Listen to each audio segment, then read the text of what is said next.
I took a short little trip to the Philippines, to Manila and Cebu. Brief little history about the Philippines. It was around 900 CE or before then. Of course, there were the local Australian communities. They showed organizational societies and trade that existed in the region. Then, in around or before 1571, it was mainly ruled by, Manila was ruled by local Muslim leaders, and traded amongst neighboring areas from China, Borneo, and other parts of Southeast Asia. It wasn't until June 24th, 1571, where the Spanish conquistador Miguel Lopez officially founded Manila as a Spanish city and made it the capital of the Philippines. Manila remained under Spanish rule for more than 300 years. On June 12th, 1898, the Philippines declared independence from Spain. And during World War II, the Battle of Manila took place from February 3rd to March 3rd, 1945, causing widespread destruction and thousands of deaths. On July 4th, 1946, the Philippines gained full independence from the United States, and Manila continued to develop as a country's political and economic and cultural center. The National Museum of Fine Arts building was first constructed as a government building in 1918 and then completed in 1926, officially opening as a legislative building. Then in 1945, during the Battle of Manila, the building was heavily damaged during World War II. After restoration the next year, it became a meeting place for newly independent Philippine Congress. In 1972, Congress was abolished when President Fernando Marcos declared martial law. In 1998, the building was reopened as a National Museum of Fine Arts, preserving its historical architecture while turning it into a museum. The museum contains paintings, sculptures, and other artworks from famous Filipino artists. And one of the most famous, or I guess most populated or popular art pieces is a mural.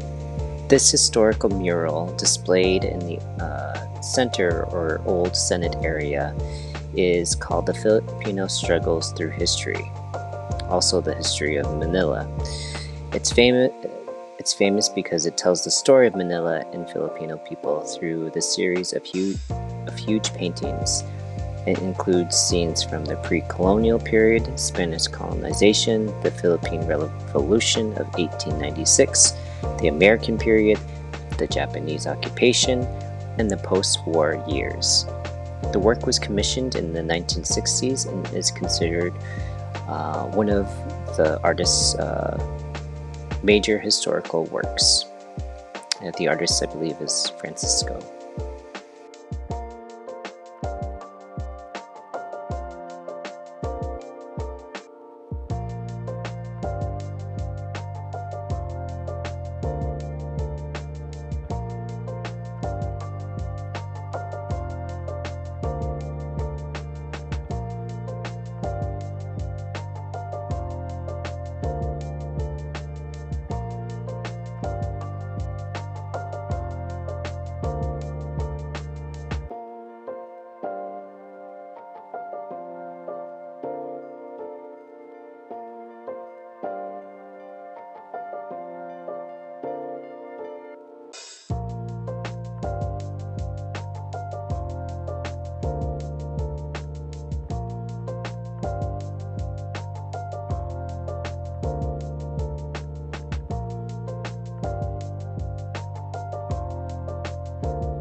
One of the most famous Filipinos is Jose Rizal, a Filipino doctor, writer, and reformist who became one of Philippines' most important national heroes.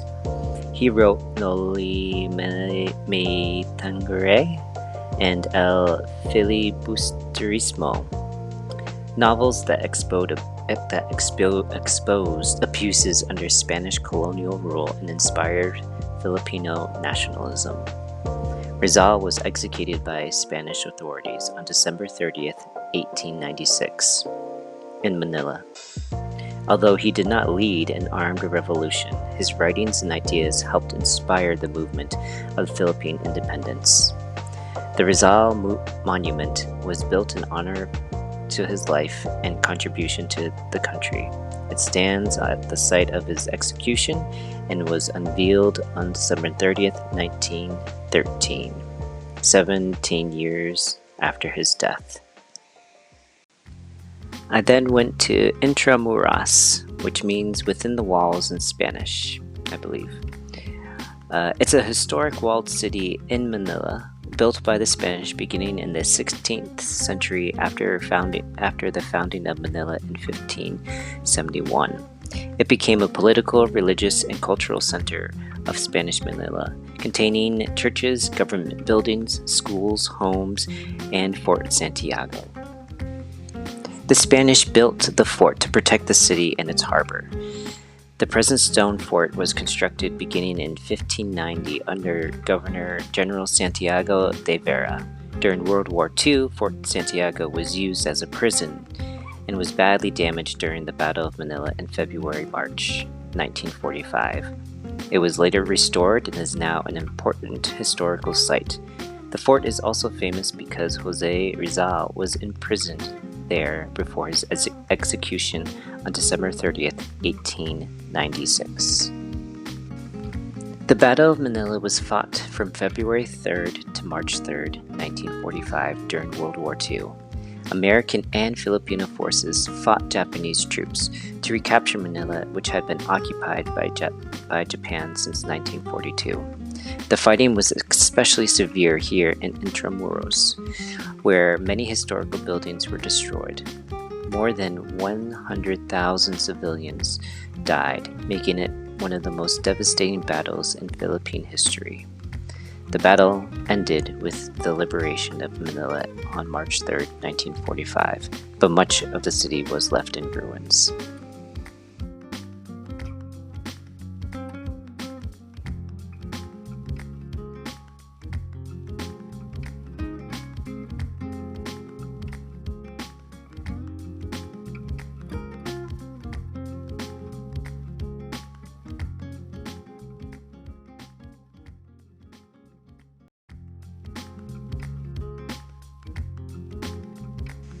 After the war, in the 1940s, Filipinos began converting the surplus U.S. military jeeps that were left behind after the war into inexpensive public transportation vehicles called jeepney. In the 1950s, jeepneys had become a common form of transportation throughout Manila.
I then made my way to Cebu, not too far from Manila, maybe 2 hour, 3 hour flight, I forget. And I there spent a day doing some whale shark adventuring in Oslo and some canyoneering in Kawasan.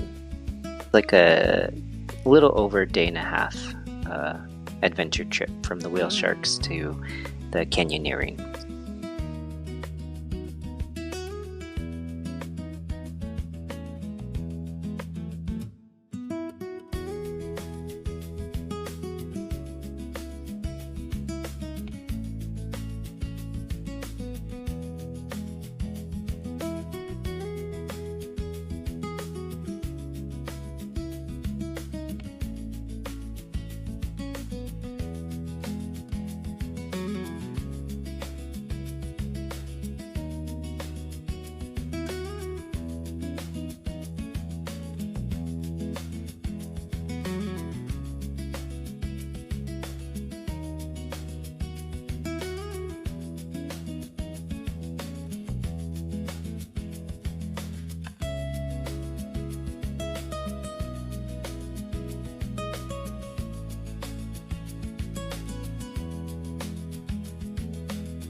High above this Cebu city is Sirao Garden, which provides a very different experience from historical sites downtown. It is a mountain garden known for its flowers, colorful landscapes, and view of Cebu. It has, I believe, a Netherlands or Dutch tulip or iris that only blooms during a certain part of the year, which makes the hills turn like a bright orange or fiery red, which is really cool.